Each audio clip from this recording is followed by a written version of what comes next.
Hi, I'm Sandy Colbert, and I'm with the Chicago Writers Association, and this is CWA Presents, the YouTube edition.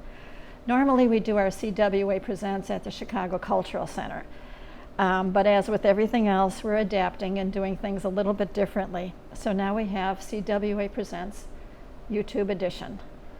Today I'm at the Cellar. It's an independent bookstore located at 4736 North Lincoln in Chicago. And joining me is Susie Takis, the owner of this very special bookstore. She's been a great supporter of CWA. We've had different events here, our Book of the Year awards. Also, she also has local author nights, and she's just a great supporter of all the local authors and all authors everywhere. She's just, she's a gem, and we're really, really glad that she's with us today. So thank you for joining us. Oh, I'm happy to be here. Before we... I'm going to jump in real quick. Sure. You have your coffee in the shot. Does that bother you? I mean, Nah. You're fine. Yeah. Okay. Yeah. All right. Carry on. Okay. Just trying to do Okay. My job. Susie, first of all, tell us what life was like at the bookstore before COVID-19. Let's get that out of the way. Sure. So the bookseller was very involved with the community and the Chamber of Commerce. So we would participate with Halloween happenings and the wine stroll and all the things that the Chamber liked to do. And then we also were very involved in the literary community. There were probably 10 different book groups that met at the bookseller on a monthly basis. Like you mentioned, we had local author night the third Wednesday of each month. Something was happening every night in the store and out of the store. We hosted the Kate's comedy twice a month, and it was a variety of things. It was local authors, we hosted national authors, and anything in the community as well. And then we also sold books on the go. We're the professional book Sherpas. So if there were keynote speakers at a conference, if there's a special chef at a restaurant, if there's a book launch at the Hideout, oftentimes we would take our boxes on a cart and sell the books for those occasions. We sold the books for the Chicago Writers Association conference and for Murder and Mayhem conference, and that's really how we paid our bills. Like the walking traffic and the neighborhood traffic was very supportive and very important, but the way that we were able to get the volume of book sales that we needed to sustain was through many off-site events. So then in March, as things started to close down, we had many events, probably 12 or 13 events scheduled for March, April, and May, like large 200-person events that I was counting on, Right. that were all canceled because we could not be in a group. So that was a very difficult situation. And then we were reduced to either shipping. In May, I think they brought curbside pickup back. So the way our community works is just very close, and many people live down the street, and it felt uncomfortable to ship all these books. We did ship a lot of books, but I would come to the store, I'd work all day, and then I would deliver books for like 2 to 3 hours after I left, just driving around the north side, and actually not just the north side, all over the city delivering books. Oh my gosh. So it's been a trying time. It's been a trying time for the book industry and for all small business. Like we for certain don't corner the market. One of the problems that we've encountered is a problem of supply. Like we have publishers that we order from, and we have wholesale distributors that we order from, and a lot of the books were taking weeks and months to get to the store. And the problem was all of these warehouses also had to adhere to social distance rules, so they had far less people in the warehouses. Some of the warehouses for some of the publishers actually had closed completely down for a while. So we, as generous as the online orders and the phone and the email orders were, people were calling and ordering, it was just really difficult to get books as quickly as we had been prior to the COVID. Right. See, now that's something you never think of. Right. All that I ever thought of is you're not getting the street traffic. You're having problems with staffing, things like that. Yeah. But you never stop and think of all of the effects from all directions. It trickles down for Yes, certain. yes. And there was a fabulous program that our wholesale distributor Ingram does. It's called Direct to Home. And they had such a backlog because of the mail system. The mail was so overflooded with all businesses shipping and mailing merchandise. Right. So everything was slower, from packing the books in the boxes, like getting the books out, mailing, the mailing system. Everything was just a struggle. Wow, you've had your hands full. We've had our hands full. We're almost back to having a better supply system now. Things Right. are coming to the store a little quicker. We're able to get things to people a little quicker. There is also the phenomena of the books that we had for the racial justice. And those books sold out so fast, and the publishers needed to reprint them, which also takes a while. Yes. So it was the phenomena where many, many, many people wanted to read the same titles, and there was just not the availability. Right, So, right.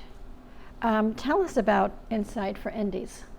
So as we were struggling with all of the canceling of events and no longer able to have people in the store and no longer able to do curbside, I was struggling with the thought of having a GoFundMe to get through those times when I could not sell the volume of books that I would need to sell.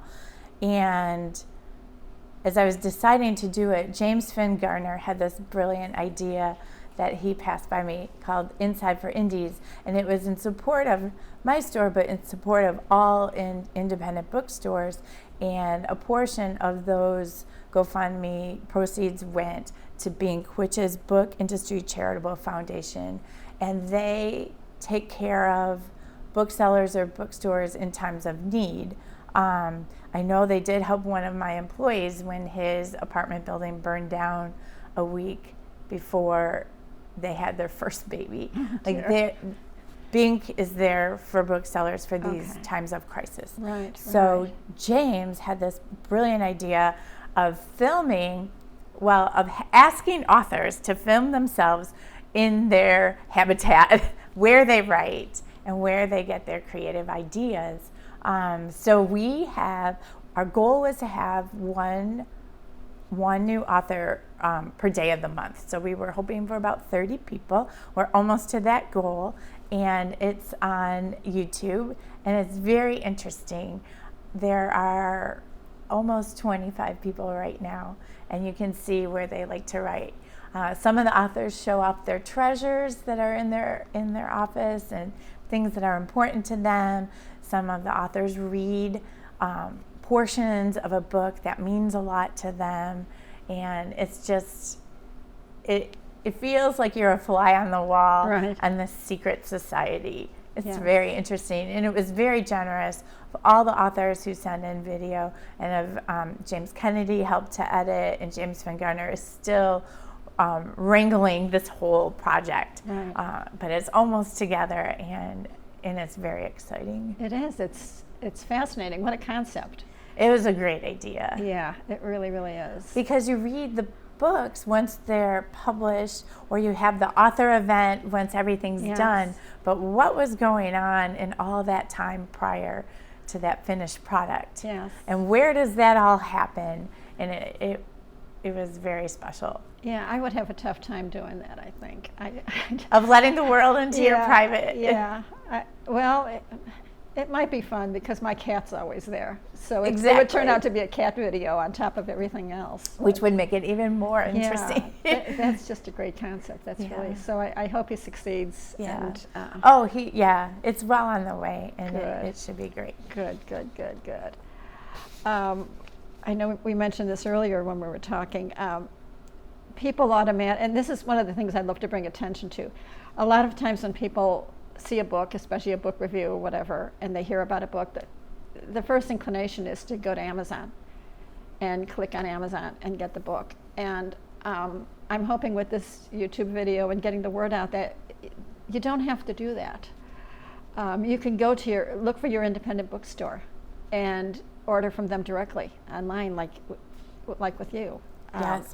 It makes a world of difference. It makes a world of difference. Prior to COVID, I would say Amazon was the bully in the room, and it's just it's easy, it's convenient, but Amazon had to focus on essential products Right. initially, so we were able to get books in the hands of people, and they were not. And then now I think that has switched, but it is my hope that the people that were ordering books from us continued to do so. One thing that was easier for us during that those initial months were when people would call and say, I need some books for a school for children age 9, or I need some books for a food pantry, and they would allow us to choose books that we had in the store. We have a good selection.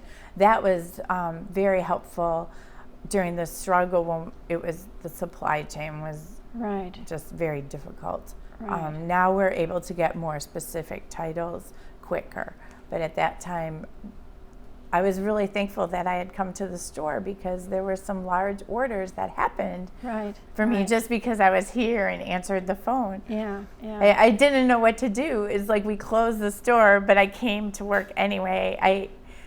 That's just what I do. And Right. we had plenty of food and refrigerated products to throw away. We had to clean all of that, or I had to clean all of that. I was here by myself. I was like cleaning that, just receiving boxes from UPS and the mail, and answering the phone.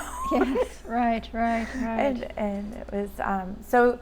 Back to your point about Amazon, they were definitely the initial bully, but I think we can capture that audience now. And now that people have tried our website, Right. Oh, it was a breeze for me. Yeah. I just went online and I sent you an email, and it was less than a week Oh, that I got the great. book. And it probably would have been longer with Amazon because books were at the bottom of the list that they were Right, shipping out. right. So no, it was a fabulous experience, and I thought, why don't I do this more often? And I'm planning on it. Oh, great! That makes me happy. And yeah. now that that people can browse in the store, and now that we can do curbside, that's my next project, is to Right. try to find a way to make our website more user friendly. Right. Well, even as an author, whether I'm at a book fair or just talking to somebody, and they'll say, well, how do I get your book? And the first thing out of my mouth is, it's on Amazon. It's Yeah. available through Amazon. It's a habit. It is. And I know you get the international exposure and all of that, but there's something about supporting a local bookstore and knowing that you're going to keep it going, which just makes you feel good. And like I said, it was a pleasant experience. I didn't have to wait a month. I didn't get frustrated. I ordered my book and I got it, and it was great. It was a very painless process. Oh, that makes me happy. Yeah, it was good. Well, let's change gears a little bit to something. Sure. I think everyone's so burned out talking about COVID. Let's talk about books. Let's talk about books. Yes, since you are a bookseller. What do you we see are. out there? So we are still hosting about one time a week a virtual event. We have some virtual events. This one, we did a lunch for Caleb Roehrig for his new book, Fell of Dark. It's a YA novel, and it's all vampire all the time. It's a vampire town with a vampire crush, and it's very good. I called Caleb the king of teenage banter. Oh, good. The dialogue is awesome. Yes. And then for everyone who has courage to Oh, wow. tackle a book of this size. Author Norwegian has this book, The 5 Books of Robert Moses, and I have started it.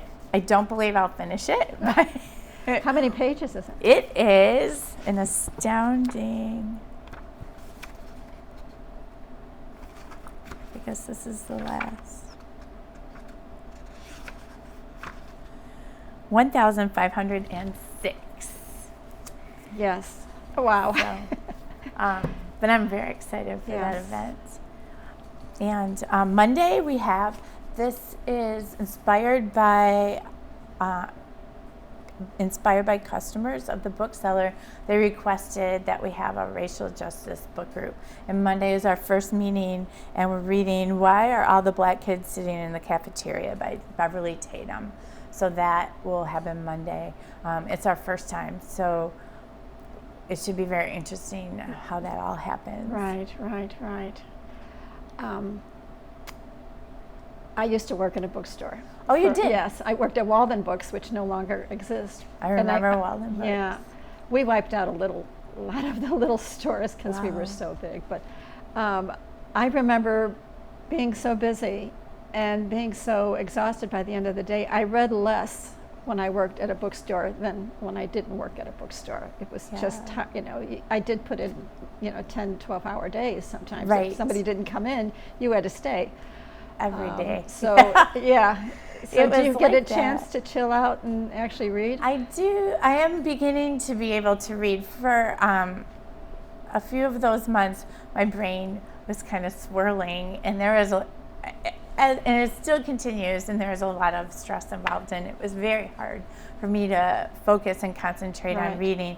And I was talking with another author, and she said the same, that she was having a hard time reading. But I am now able to read. Like I read Caleb's book, and I've Right. started Arthur's book, and I'm now able to get back to reading. And 2 books, one book that is coming out in August that I'm very excited for, by Charlotte McConaughey. It's coming out August 4th. It's called Migrations.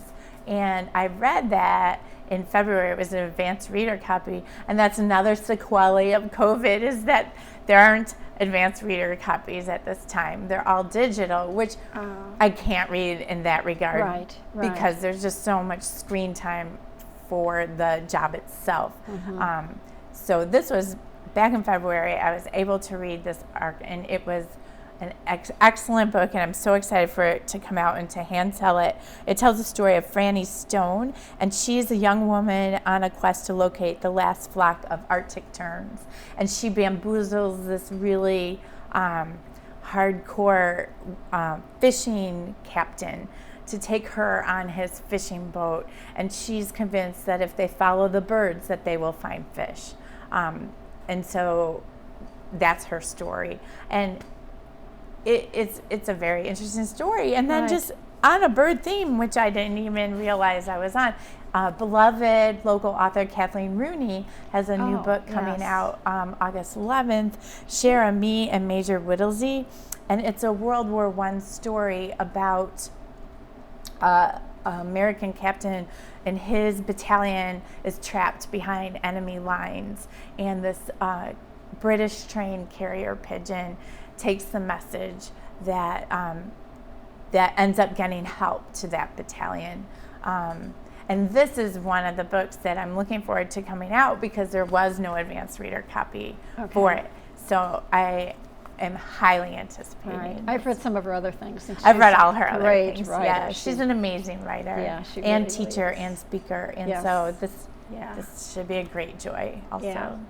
One of my favorite, well, the book that I ordered from your store was the Where the Crawdads Sing. Oh, right. Now, I don't know why it took me that long, but I kept hearing about it, and I kept saying one of these days, and that's the book I ordered from you. It was one of the most brilliant books I've read. It's up there in Excellent. my top 10, because I couldn't stop thinking about it for days afterwards. And when a book has that impact, I know it's a good book. When the characters stay with you, even Yes. after you've closed the last page, Yes. that is a special book. Yes. And that book in particular, it's so funny. I haven't had the opportunity to read it, but if I could tell you, I brought it home at least 5 times, And everyone would say, I want to read this book. And so then I would give it to them. Yes. I gave it to my cousin. I gave it to my goddaughter. And then I have never had the chance to read it because it's never been in my house long enough. Well, I keep lending it out now too. Right. Because it's one of those books that's like, you've got to read this book. It is just a phenomenal piece of literature. It really, really is. That book's going to be around for a long time. So I was just hopefully it'll be in my staggered. future to read that book. Then the other two books, which there's a Lithuanian author. Her name is Ruta Sapitis. Okay. And she's written two absolutely brilliant books. She's written several, but the two that I read, the first one's called Between Shades of Gray. And it is about a family in Lithuania.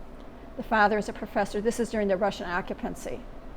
And because he's a professor and an intellectual, they arrest him and the family gets shipped to Siberia. So it's the whole trip of this family going from... Is it memoir? No, it's fiction. It's fiction, but it's based on real events. How did you find her? I belong to a museum in Rockford. It's Ethnic Heritage Museum, and I'm Lithuanian. And one of the ladies there said, "Have you ever read this book?" And I was like, "No." And we happened to have it over there, and I read it, and I couldn't put it down. It was so gripping. And so then I read her another book by her, and that one's called Salt of the Sea. And it takes place during World War II. Well, once again, the Russians are advancing. You've got the Germans. It's just an awful situation. So you have the refugee crisis. So you have all these refugees from Latvia, Lithuania, and Poland all trying to get to the Baltic Sea and get on this ship that will take them to Denmark and safety. And it is just, once again, you cannot put it down. It's so gripping, and once again, it's based on actual historical events. None of this is fabricated. It reads like a novel, but she went back and talked to families of the survivors. She went through archives, so it's very historically accurate. But they're both brilliant books. It is such a joy to read a historic fiction book that is Yes. well researched, because you Yes. feel like you're learning history Right. Right. in an easier way. Yeah, exactly. And you get so involved, and you could feel the emotions when you're reading it, and then when you know that this happened to real people, it's just kind of staggering to read. But her books are also quite good. A lot of wonderful women authors out there. A lot of women. Yes. Anyway, so those are my book reviews. Please tell our viewers, not just our listeners, once again, what is your website and your address? Oh, sure. So we are at www.bookstellarinc.com. Okay. It's BOOKCELLARINC.com. Or you can email us at words@bookstellarinc.com, or you can pick up the phone and call us. We will take book orders in any way, shape, or form. Okay. And actually now we're open for browsing. We allow 4 people in the store at a time because it's a small space. Right. We have not resurrected our cafe yet. It's just browsing for books and drinks to go. So you can have a coffee drink to go, which we're happy to provide. And we have puzzles and cards. And Now, have you been getting walk-in traffic? we have had walk-in traffic. It's not quite as robust as I had hoped, but I think people are still shy about shopping, and we have been taking great care. We have a very regimented schedule. We wipe all the surfaces. We have hand sanitizer at the entrance and gloves. If you prefer to shop with gloves, you don't have to touch anything. So we're being very careful. Right. We are careful of the staff, of each other. We are super concerned about our customers' safety. I'm super concerned about my parents. I have elderly parents that I need to help, and I don't want to bring any virus to them. So Right. in this place, we are of utmost care. And that's what everyone has to do. Mhm. And hopefully this thing will end sooner than later. Yeah. I think it's going to be a long haul, but I think we all can band together and learn to live with it in a civilized fashion. So, Yes, no, I agree with you. And if everybody does what they have to do, then maybe we'll see the end of this, hopefully. yes. I have confidence there will be an end. I have confidence there'll be a Christmas season. Yeah, it's a strange time we're living in, and it'll be interesting to see what novels come out of this. Yes. You know, I know there's a lot of writers out there right now incorporating this whole thing into their stories. It'll be interesting to see how the historians view this as well. So it's a strange time, not for just Chicago, but for the world. And it's something we have to get through. Right. Well, thank you. In the meantime, thank you very, very much for being on my first YouTube video. Thanks for including me. I was so honored and thrilled and humbled, all of it. And I hope I represented the independent bookstore world in a positive fashion. And You have. Just to let people know we're all here to help you pass the time by reading. Yes. Well, there's a lot of readers out there, and you know, you do a great service. You're not just So, selling books; yeah. you're doing a lot more than you realize. So, thank you very much, Susie, for Thank being you. on here, and I wish you nothing but the best. Thanks.